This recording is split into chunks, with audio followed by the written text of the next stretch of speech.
तर इथे मी दह्यातले मिरचू बनवण्यासाठी मिरच्या घेतलेल्या आहेत हिरव्या. तर छान स्वच्छ अशा धुवून घ्यायच्यात आपल्याला ह्या मिरच्या, त्याचे देठ काढून घ्यायचे आहेत.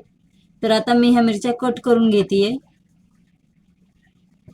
तर दही मिरचू बनवण्यासाठी मी इथे मिरच्या बारीक कापून घेतलेल्या आहेत. मीठ घेतले, शेंगदाणे भाजून त्याचं छिलटं काढून घेतलेलं आहे, दही घेतले 1 वाटी, जिरे घेतले आणि तेल लागणार आहे आपल्याला. तर दही मिरचू बनवण्यासाठी मी इथे कढाई ठेवली आहे, त्याच्यामध्ये 1 चमचा तेल घातले. तर त्याच्यात आपण जिरे घालून घेऊयात. जिरे छान तडतडतंय, त्याच्यामध्ये आपण ही मिरची घालून घेऊयात.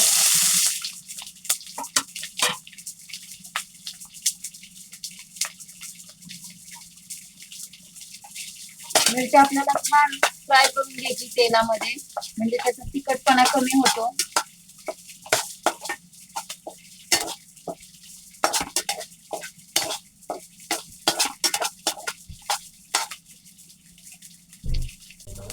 तर तुम्ही बघा, मिरची छान अशी फ्राय करून घेतलेली आहे मी.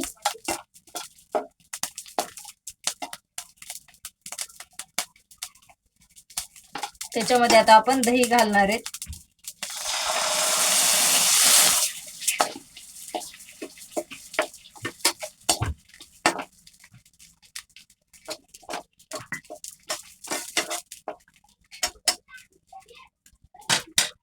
मीठ घालतीये, मीठ थोडं जास्तच घालायचं. ते थोडं आपण शिजू देऊयात आता.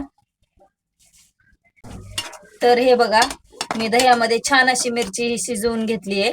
आता आपण ह्याच्यामध्ये असं जाडसर वाटून घेतलेलं शेंगदाण्याचं कूट घालणार आहे.